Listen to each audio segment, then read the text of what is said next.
Good evening. This is Pastor T with another edition of Connecting the Dots Unscripted. And I wanted to continue our discussion about how the Democrats are allowing the Republicans to steal the country out from under us in plain sight. I reiterate that the Republicans, the GOP, should stand for the Gangsta old party, because they're straight up gangster, just doing whatever they want, whenever they want. They don't care about policy, procedure, the Constitution, tradition, procedures, nothing. They're just doing what they want to do. And the Democrats, frankly, continue to get punked and are just really being too wuss-like to stand up to them in the best interest of our country. And here's my problem. The Republicans will do anything they can to force through their policies, their nominations, or to hinder, to block anything that the Democrats want to do on behalf of the people. I think they felt backed into a corner to allow this very modest gun reform legislation to just pass. But of course, given the recent Supreme Court ruling about guns, it's probably not going to have that much of an effect. And when you think about guns for just a minute and realize that the Republicans are willing to fight you down, to the death, over allowing 18-year-olds to be able to have access to AR-15s, to weapons of war. Science will tell us that the prefrontal cortex, the decision-making portion of the brain, does not reach its level of maturity until age 25. So the same people who can't buy cigarettes until they're 21, can't buy alcohol until they're 21, but they can buy a weapon of war at 18, and no one is willing to just push that back and even to 21. That's ridiculous. But again, the Democrats are unwilling to use the majority that 7 million Americans granted them in the election of 2020. And they're going to hide behind the filibuster and hide behind policy and procedure and custom and tradition in the Senate, while the Republicans steal the country out from under us. And I think the Democrats need to grow a pair, do what they need to do to save our country, because when it is lost and we are on the way toward being lost, it'll be too late.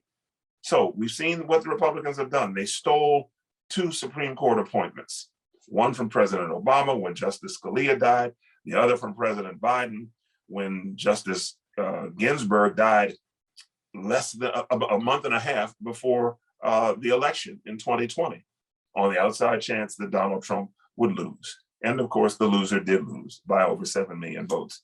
Be that as it may, here we are.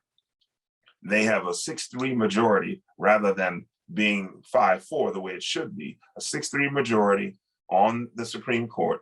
And they're just doing whatever they feel like they want to do.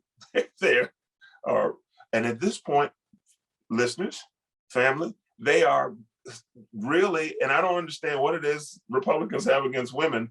They're going after women with everything they've got. It's like, okay, we finally got rid of Roe. Now we're going to go after corporations, which they never do. Republicans don't go after corporations. We're going to have to go after corporations because they are daring to say, well, irrespective of what has just been passed, we will pay for our workers, our staff, our employees to be able to fly from a red state to a blue state if there's a decision that they're making about their reproductive health. So they're going to try and block that.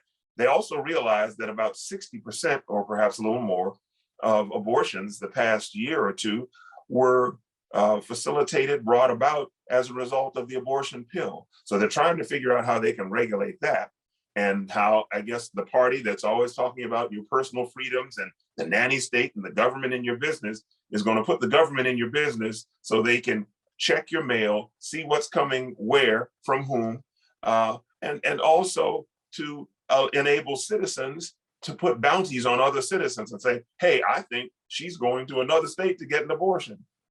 Who does that? Here's what the Democrats need to do.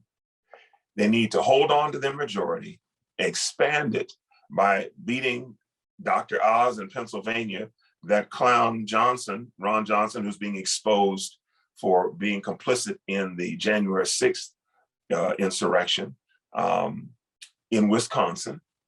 And if they can get another one, that's fine, because then they'll have a majority of either 52 or 53 votes, which means with the vice president factored in, Joe Manchin can go take several seats. They no longer have to be held hostage by this one guy who won't even act on the behalf of his own citizens, okay? West Virginia ranks just above Mississippi. It's like, yay, we're 49 in so many measures, and he is blocking and hindering policies that will help his own constituents. What's that about? I'm not even getting into that now, but the fact is they need to expand their majority so he no longer matters. And with that expanded majority, get rid of the filibuster, expand the Supreme Court from 9 to 13. 9 is not a number that's chiseled in stone. It's been less than 9 for earlier in the US history.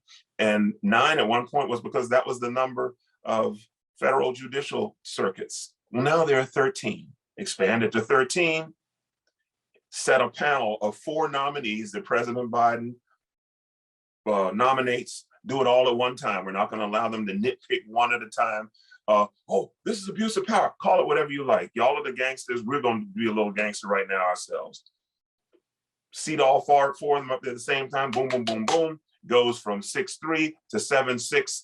This is not taking over the government. It's just restoring balance so that the government can begin to act in the better interests of the people again, as opposed to at the behest of the gangsters. All right?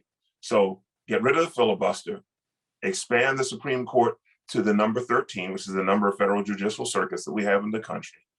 Pass the criminal justice reform bill, pass the bill that protects voting rights and hinders gerrymandering, which is how the Republicans have gotten a lot of their advantage in state legislatures in the first place, even though they don't have those advantages among the number of registered voters in the states, but they have become very masterful in how they abuse their power. And the Democrats need to stop being wusses, grow a pair, and protect this country as insistently as the Republicans are willing to tear it down and destroy it to get their way.